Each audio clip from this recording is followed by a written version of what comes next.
welcome to PhD Insights.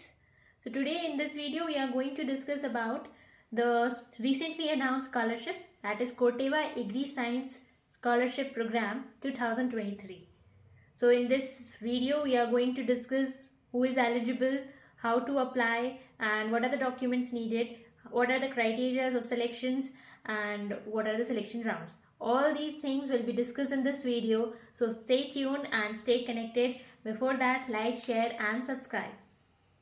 Generally private companies भी अपना scholarship programmes चलाती रहती है. लाइक लास्ट ईयर इसी टाइम पे बायर ने किया था, और this time Corteva agri science private limited कर रहा है in collaboration with Buddy for study.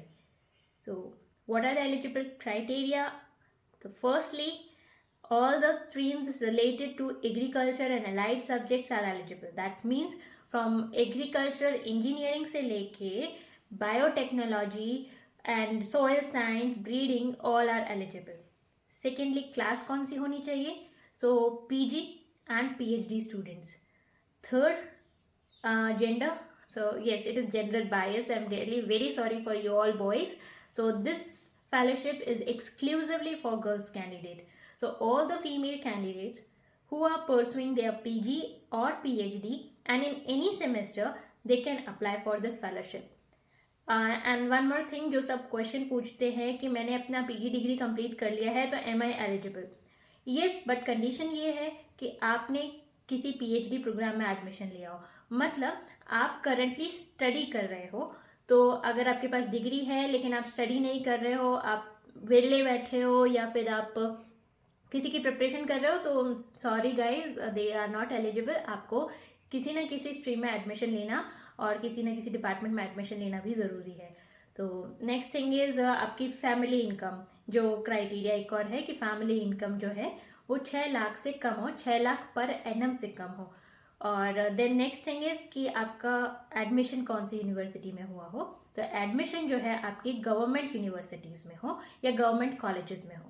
That mean जो भी प्राइवेट में पढ़ रहे हैं, लाइक इलाहाबाद में श्वार्ट्स हो गया, LPU हो गया, या कोई भी अदर प्राइवेट इंस्टीट्यूट, तो आप एलिजिबल नहीं है. Only government institutes female candidates are eligible. Next is जो मोस्ट इम्पॉर्टेंट थिंग है, जिसके भी फैमिली मेम्बर्स, पेरेंट्स कोर्टेवा में वर्क कर रहे हों या फिर वो बड़ी फॉर स्टडी के एम्प्लॉयज़ हैं, तो वो उनके जो मतलब चिल्ड्रंस हैं, सिबलिंग्स हैं, वो एलिजिबल नहीं है.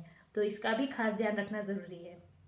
ना कौन कौन से डॉक्यूमेंट्स लगने वाले हैं? तो डॉक्यूमेंट्स के अंदर सबसे पहला आपका पासपोर्ट साइज फोटोग्राफ लगेगा. सेकेंडली आपके पास जो भी एडमिशन लेटर है, लाइक आप बोनाफाइड स्टूडेंट है इस यूनिवर्सिटी के, या आप इधर पे एडमिशन ले चुके हैं, या कोई भी फोटो आईडी कार्ड, कोई भी आईडी कार्ड वो जो कि आपकी उस कॉलेज से रिलेटेड है, वो लगेगी. देन थर्ड, आपका खुद का आईडी कार्ड, लाइक आधार कार्ड हो गया, गवर्नमेंट आईडी कार्ड जैसे होता है, ड्राइविंग लाइसेंस हो गया, आधार कार्ड हो गया, वोटर आईडी कार्ड हो गया, तो ये गवर्नमेंट आईडी कार्ड हो गया.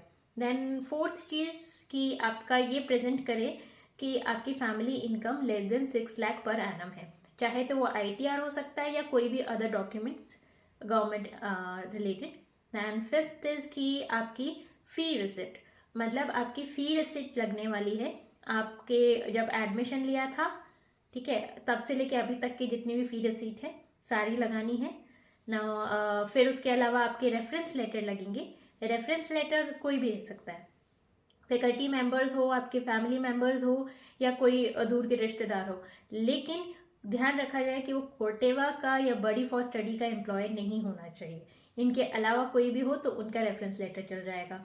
देन आपका नेक्स्ट आता है डॉक्यूमेंट्स के अंदर जो आपके मार्कशीट्स वगैरह लगेगी वो है.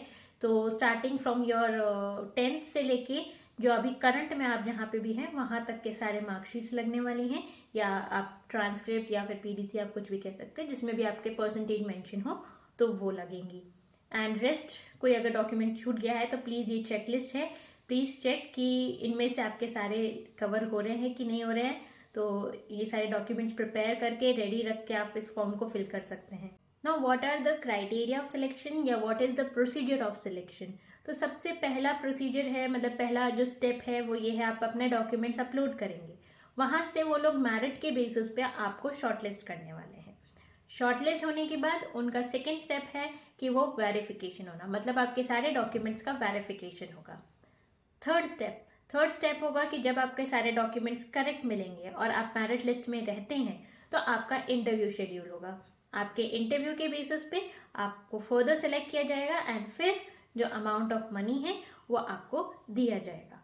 तो क्वेश्चन इज कि कितना अमाउंट मिलेगा, तो अप टू 50,000 रुपीज़ आपको मिलेंगे। मतलब अप टू मतलब ये नहीं है कि आपको 50,000 ही मिलने हैं, आपको इससे कम भी मिल सकते हैं। मतलब मैक्सिमम लिमिट इज 50,000, जो कि आपके ट्यूशन फीस, आपकी हॉस्टल फीस और आपके अदर जो भी रिलेटेड एक्सपेंसेस हैं वो सब की फीस को वो कवर करेगा। एंड जो अकाउंट में ही, किसके अकाउंट में ये पैसा जाएगा, तो ये डायरेक्टली स्टूडेंट के अकाउंट में ये पैसा जाएगा। इसीलिए उन्होंने बैंक डिटेल्स भी आपसे मांगी है, तो जो भी बैंक डिटेल आप देंगे उसके अंदर ही अमाउंट दिया जाएगा। एंड ये अमाउंट एनुअली दिया जाएगा, मतलब एनुअली आपको ये पेमेंट दिया जाएगा, मंथली नहीं मिलेगा। तो इस चीज़ का भी आपको ध्यान रखना है ना। हाउ टू अप्लाई, तो अप्लाई ऑनलाइन रहेगा। ऑनलाइन के लिए दैट मीन्स कि जो लिंक है वो मैंने अपने कमेंट सेक्शन या बायो या आप कुछ भी कह सकते हैं उस उधर प्रोवाइड किया हुआ है, इंट्रोडक्शन में भी प्रोवाइड किया हुआ है। एंड अगर आपको वो नहीं चले तो फिर बडी फॉर स्टडी की ऑफिशियल वेबसाइट पे जाके भी आपको ये फॉर्म मिल जाएगा। डेडलाइन क्या है, तो 30 दिसंबर 2023 is the deadline for this application. मतलब आपको 1 मंथ ही है, तो hurry up guys and don't delay and all the very best to you all. And अगर कोई भी डाउट है, कोई भी क्वेश्चन है तो आप मुझे कमेंट कर सकते हैं, we will discuss. And all the very best again. So like share and subscribe and please share कर दीजिएगा, क्योंकि बहुत सारी फीमेल कैंडिडेट्स हैं जिनको फाइनेंशियल असिस्टेंस की ज़रूरत है। सो बाय गाइज।